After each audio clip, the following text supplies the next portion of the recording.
It's Monday, September 9, 2019, and this is Globespan 24x7 News. My name is Samuel Suknandan, coming to you live from Georgetown, Guyana. Here are the major headlines for today. Williams and Nandlal clash over case seeking cabinet's resignation. Gao says government should be blamed for state of sugar industry. Fowles man commits suicide, reportedly forces wife and child. Government commissions 2 new schools in Region 7. And RCC hosts workshop in observance of World Literacy Day. The Guyana Post Office Corporation GPOC is warning the public of a social media scam being circulated by unknown individuals or entities. In a statement today, the corporation said it does not have any promotion on WhatsApp, Instagram, Gmail, Facebook, or any other social media platforms. As such, the GPOC said it is not requesting payment of any kind or any sort of fees via these medium, nor has it authorized anyone to collect monies in return for a competition prize. The corporation added that it is a criminal action and they will take legal action once persons are found culpable. The entity is urging persons to contact the GPOC via its listed telephone numbers, email at pro@guypost.gy or Facebook at Guyana Post Office Corporation if they receive any suspicious offer. Former Attorney General Anil Nandlal and his predecessor, Attorney General Basil Williams, today butted heads as the case of Nandlal's application, which is seeking an order for cabinet and government to resign, was called today before Chief Justice Roxanne George in the High Court. The details in this report. The case was called before Chief Justice Roxanne George at the Georgetown High Court earlier today. Nandlal moved to the courts, filing an order compelling the Granger-led coalition government and cabinet to resign since the successful passage of the no-confidence motion on December 21, 2018. Nandlal is also seeking a conservatory order restraining government and cabinet from meeting, making decisions, or performing the functions of the cabinet in accordance with and pursuant to Article 106(6) of the Constitution of Guyana. During the hearing, the AG told the Chief Justice that Nandlal's order was merely an abuse of process. Commenting on the statements made, Nandlal told the reporters that the comment was an atrocious contention. To get a government to obey the clear language of the Constitution. It is unfortunate that the citizens of this country have to resort to this kind of extreme in getting a government simply to comply with the Constitution. Nandlal stated that a court order is the last resort of the opposition for government to remove itself from office. And this is the level to which we have descended. And rather than the Attorney General come here and concede as the principal legal advisor under the Constitution of the government of Guyana, he comes here and says that it is an abuse of process. Will you respond to that? It's an atrocious contention. He should be coming here asking the court apology and going back to get his cabinet to resign in compliance with the Constitution. He comes here with a straight face and says that we are trying to abuse the process of the court, whereas all we are trying to do is to get constitutional compliance, which is the law of the land. Meanwhile, the Attorney General stood firm on his comments, stating that it is merely the same arguments being repeated. The CCJ rejected it, clearly said that the government remains in a different mode, an interim government and all that. So it's a waste of the court's time, the court's resources. Both parties will return to court on September 30 after completing their submissions. For Globespan 24x7 News, Shakima Day. Thanks, Shakima. Komal Chan, head of the Ghana Agricultural and General Workers Union GAWU, says that the coalition government has to take full responsibility for the current state of Ghana's sugar industry, which is showing constant decline ever since the closing of several major estates. More again from Shakima Day. In an interview with this newscast, Chan stated that the Granger-led coalition government should own up to their actions for placing Guyana's sugar industry in the current state it's in. According to Chan, government has been failing to improve the efficiency and output of the sugar estates in Guyana. what we know, very little is done. No major work is done to put these estates in a proper functional position. What they are doing are mere remedying some minor issues, but some big issues they are not paying attention to. The Gahu head stressed that because the underlying issues of the industry are not being addressed, the remaining sugar estates are underperforming. And that is where we have the problem. That is why we see production in the 3 estates that they have operational. The production is falling every year, far from reaching the 140 target. It's not ascending year after year since they promised that they will move into the production of 140,000 tons from these 3 estates. He noted that the production of the estates have declined for the past 2 years. If this trend continues, Jan said, Guyana will no longer have a sugar industry. If it continues and it is not arrested, to put back these estates, to produce according to its capacity, its factory output, the workforce you have, then you could very well have a situation where they will say that, look, these estates are not doing well, and we have to close them. The sugar industry in Guyana was once referred to as the country's backbone until the coalition government announced the closure of 4 of the main estates. The remaining estates were scheduled for privatization, but to date, this plan is at a standstill. Plans are now afoot to convert the estates into a sugar museum and heritage park. For Globespan 24x7 News, Shakima Day.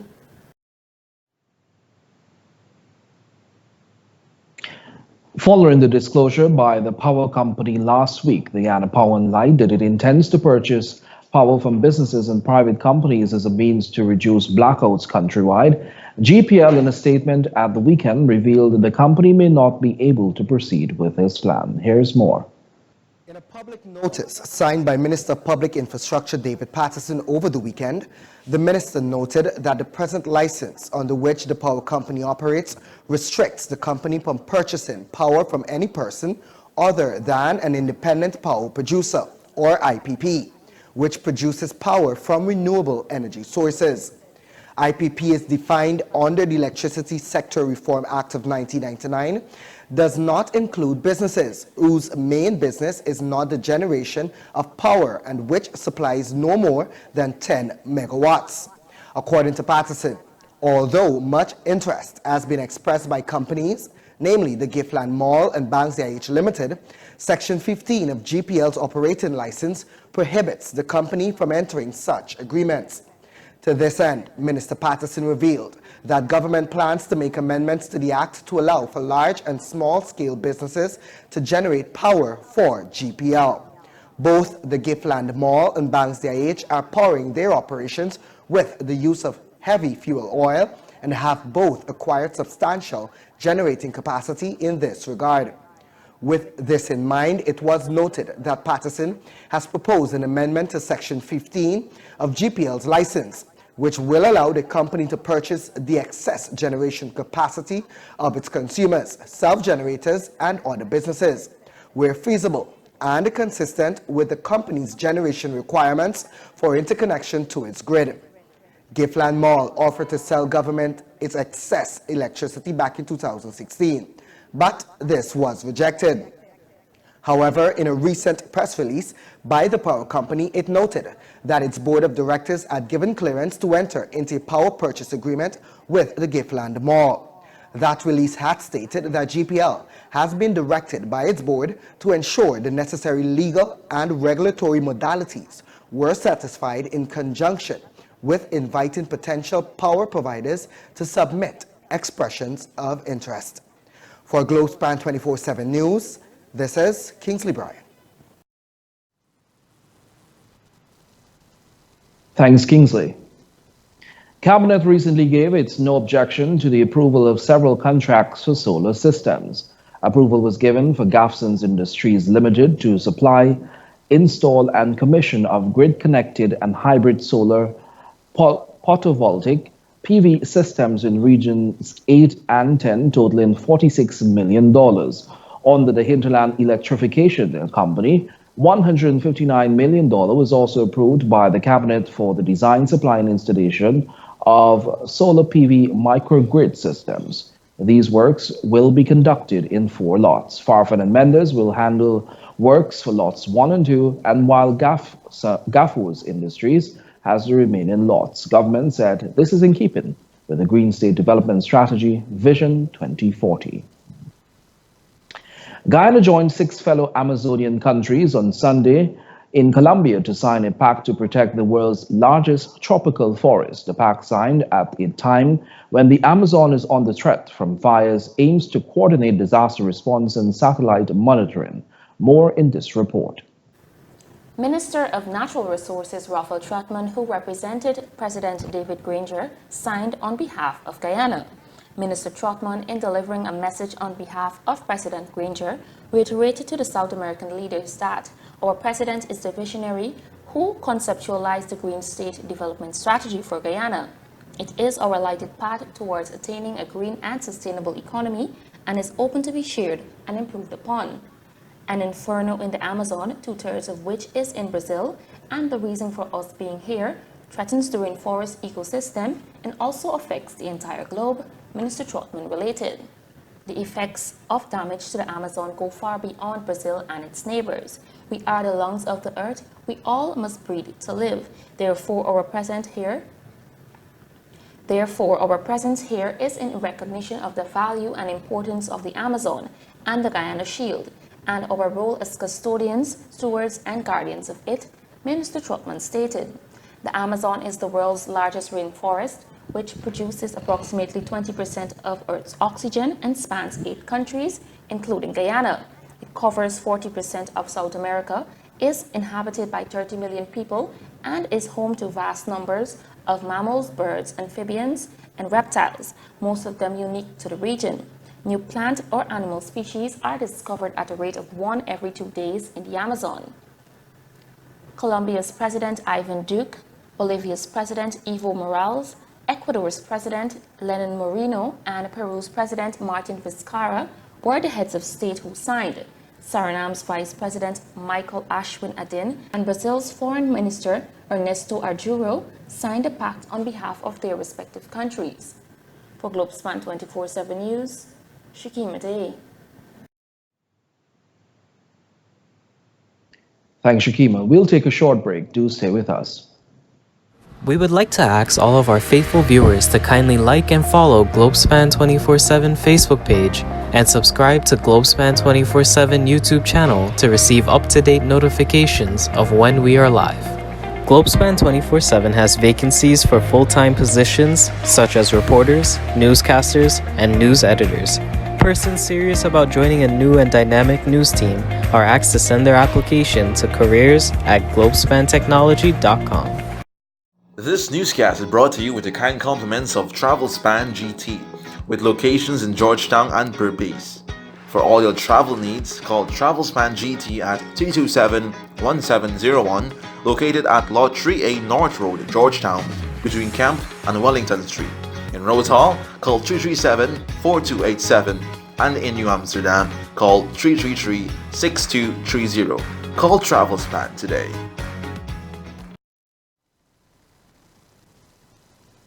Thanks for staying with us. A 57-year-old taxi driver of Fowles on the east coast of Demerara took his own life this morning after allegedly forcing his young child and her mother to ingest a poisonous substance. Although an official report was not issued and the actual cause of death remains unknown, police suspect the now dead man may have ingested poison. The man was identified as Balkaran Prasad, and he was pronounced dead on arrival at the hospital. Reports indicate that an alarm was raised by Prasad's estranged wife, causing neighbors to rush to the scene. It has been reported that neighbors upon arrival saw the woman in the yard, while Prasad and the young child were inside the house, all showing signs of poisoning. From all observations, Prasad may have forced the woman and the child to drink the poison before taking some of it himself. This theory, provided by neighbors, stemmed from the fact that Prasad and the woman were now separated, and she lived a short distance away.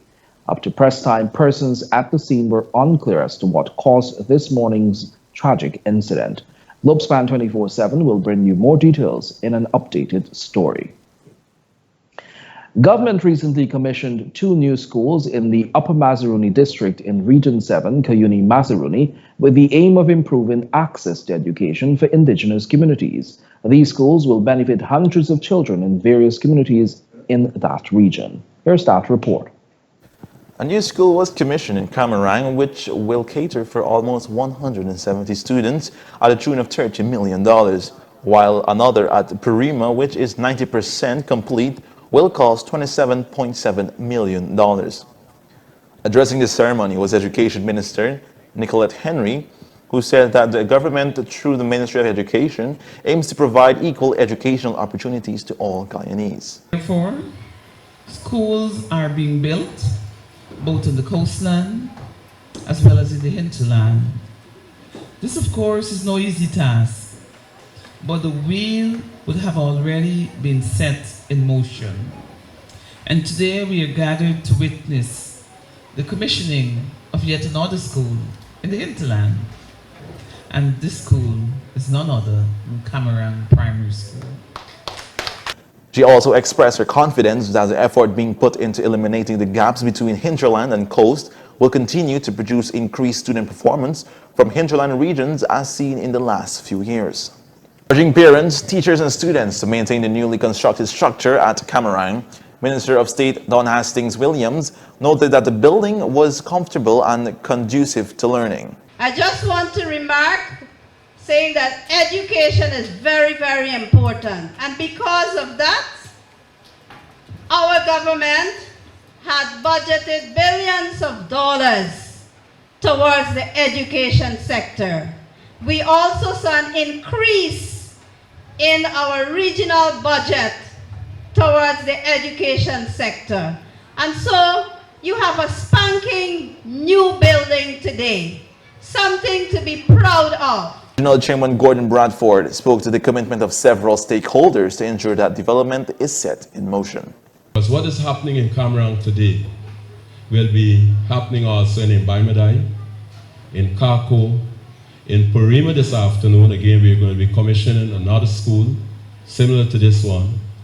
And most importantly, in a part of our region where our children doesn't have access to education, your regional democratic council, and by extension your government, will be constructing a new primary school just like this one for the first time in the history of our country in Iterengbang, where there's no school.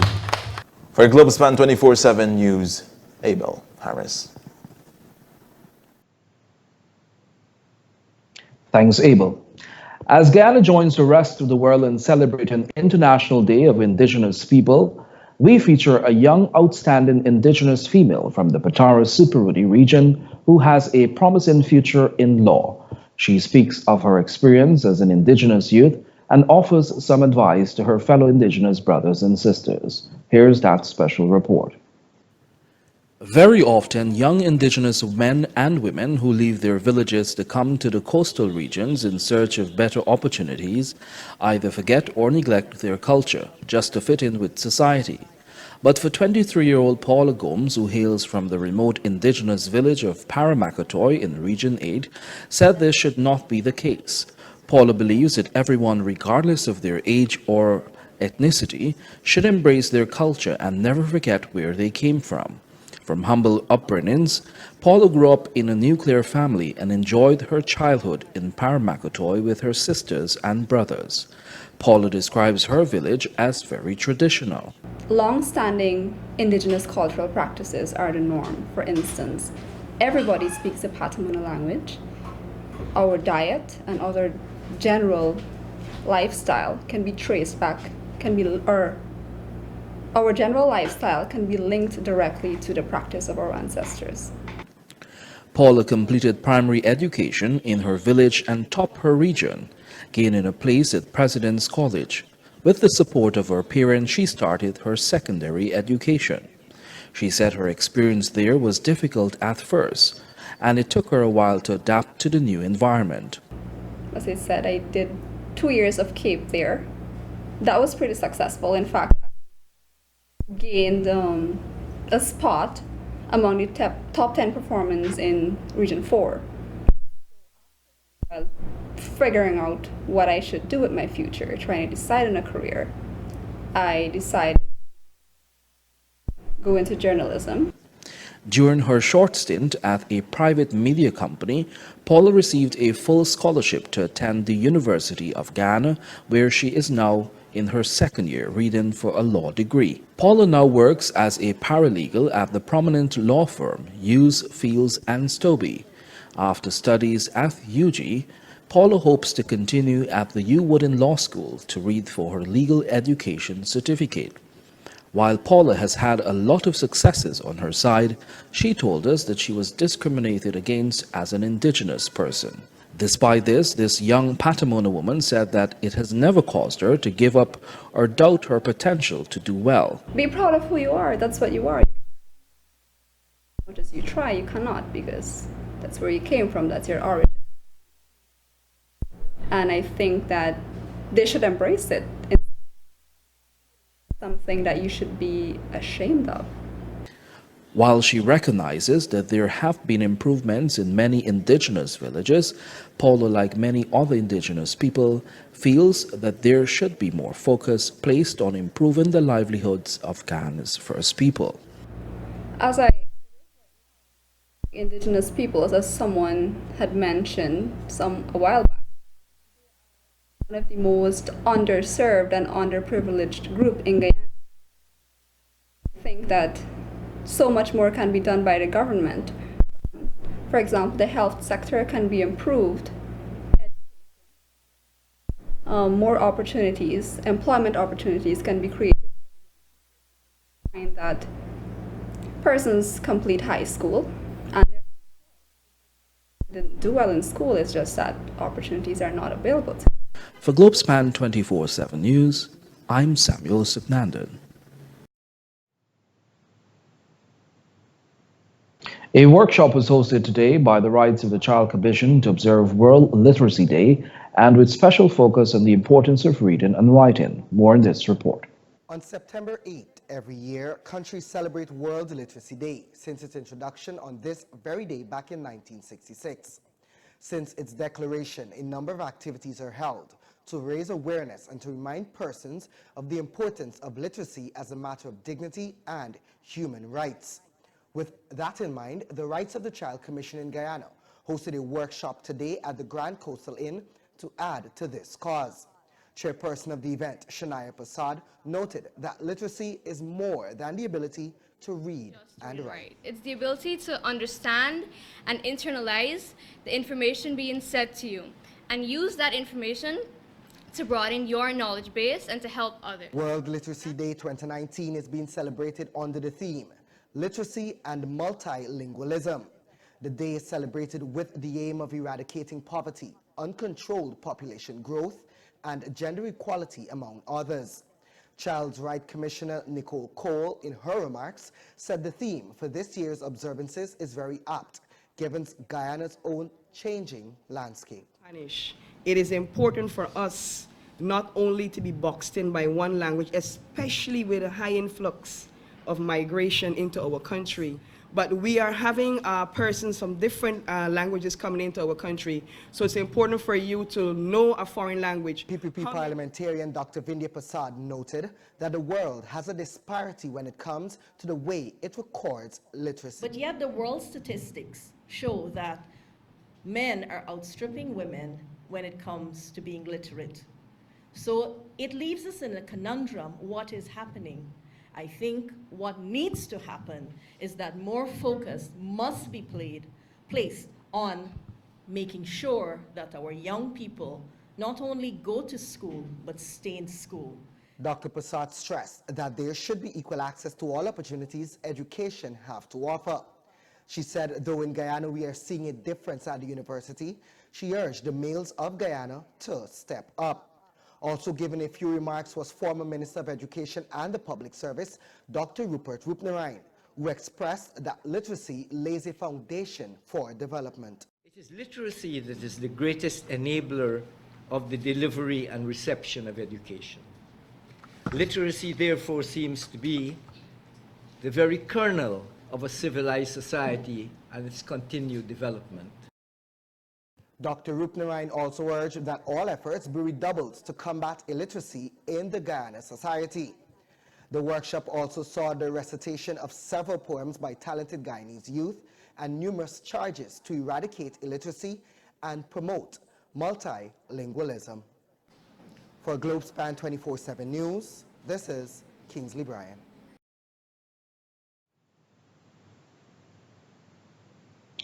Thanks, Kingsley. We'll now take a look at our bridge reports.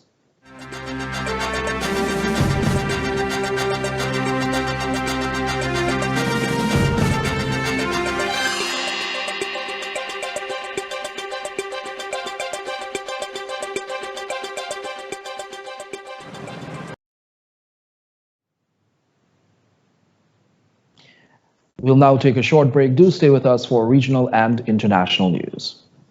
TravelSpan is pleased to announce special fares from New York to Guyana for Christmas. Seats are available to travel, and depending on which dates you choose, fares range from $849 to $1169. These are limited block seats on American Airlines non-stop flight from JFK to Guyana. Call 718-845-0437. That's 718-845-0437. Or book online at travelspan.com. TravelSpan does have a payment plan, so travel plans, call TravelSpan. Amro's Travel Service is pleased to support Globespan 24x7 broadcasts. We provide travel solutions via our 4 locations in Trinidad. Chaguanas at 665-3383, Valpa 645-1604, Port of Spain 625-0800, and San Fernando at 652-4789. Remember, when you travel, Amro's is the way to go. Welcome back. You're watching Globespan 24x7 News. Now let's take a look at our regional and international news.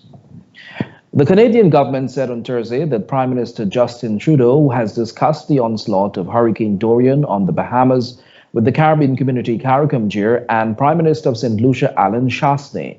Open quote. The Prime Minister expressed his sympathy for the loss of life and for all those affected by the destruction caused by Hurricane Dorian, mentioning his call with Prime Minister Hubert Minnis of the Bahamas early in the day and Canada's offer of Canadian $500,000 in initial support and expertise to the disaster relief effort, and quote, said the Canadian government in a statement about the discussion with Chastanet. The Prime Minister has discussed the need for innovative solutions and greater resilience to address the devastating impacts of extreme weather events felt by the Caribbean and other small island development states. It said Trudeau underscored Canada's ongoing commitment to building back better and support for the region, noting in particular Canada's 2017 pledge of Canadian $100 million for the Caribbean reconstruction climate resilience.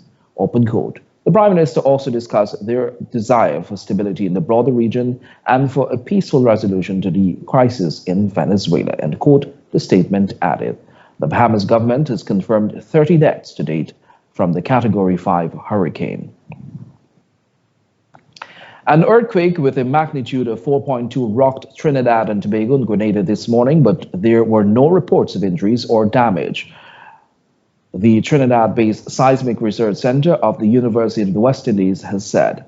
It said that the quake, which occurred at 6 hours 45, was located at a depth of 84 kilometers. The quake was felt 102 kilometers northwest of Port of Spain, Trinidad and Tobago, and 119 kilometers southwest of St. George's in Grenada. The SRC said it was also felt 115 kilometers northeast of Venezuela. The 5-week suspension of the UK Parliament will begin later after MPs are expected to again reject government's calls for a snap election. Opposition MPs confirmed they would not back the push for an October 15 poll, insisting a law blocking a no-deal Brexit must be implemented first. Ministers have called the law lousy and said they would test to the limit what it required of them. British Prime Minister Boris Johnson has been warned he could face legal action for flouting it. At present, UK laws states that the country will leave the EU on October 31, regardless of whether a withdrawal deal has been agreed with Brussels or not. But the new legislation, which was granted royal assent on Monday, changes that and will force the PM to seek a delay to January 31, 2020, unless a deal or a no-deal exit is approved by MPs by October 19. We'll now take a look at sport with Kingsley Bryan.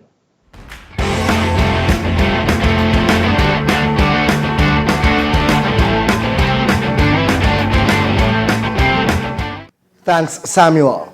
As the CONCACAF Nations League tournament heats up, the Ghana Golden Jaguars will face the Jamaica Reggae Boys, hoping to gain another 3 points at the Lenore Track and Field facility on September 9. The last matchup between these two nation teams ended in an upset. This was after the Reggae Boys, after being down by 2 points, equalized the game and then claimed victory with a 2-point lead. On Sunday, during an interaction with the media, both teams expressed their confidence. The Ghana side noted that this is an opportunity for redemption after 4 consecutive match losses against the Jamaican side in the past when they met in the tourney. Meanwhile, the Jamaican noted that they look forward to playing a very competitive game against Guyana. The game between the two kicks off at 19 hours this evening.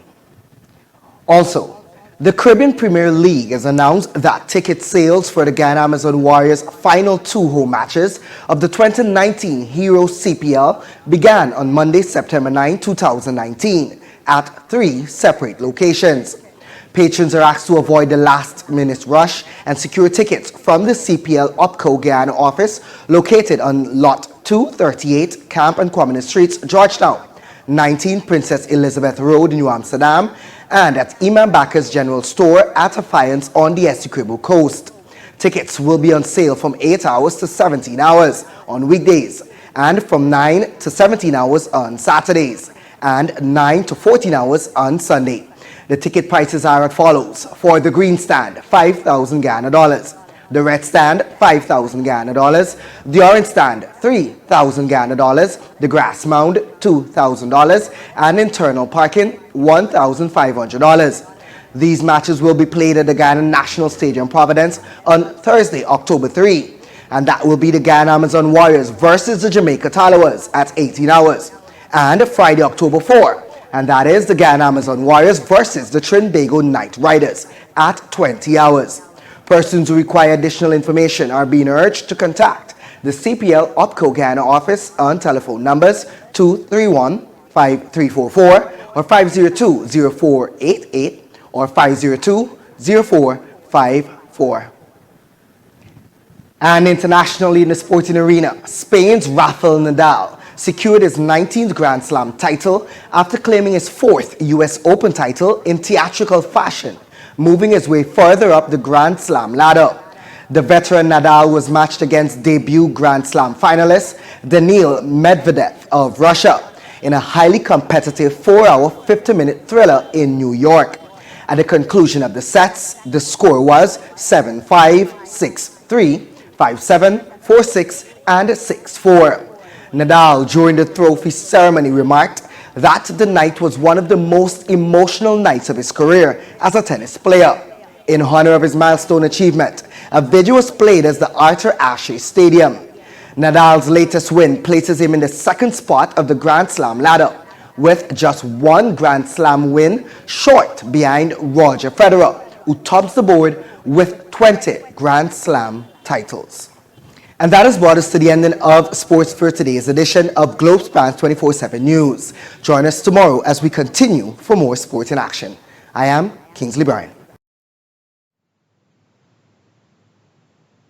Thanks, Kingsley. And that has brought us to the end of today's news. Before we go, here's a recap of our major headlines. Williams-Nandla clash over case seeking cabinet's resignation.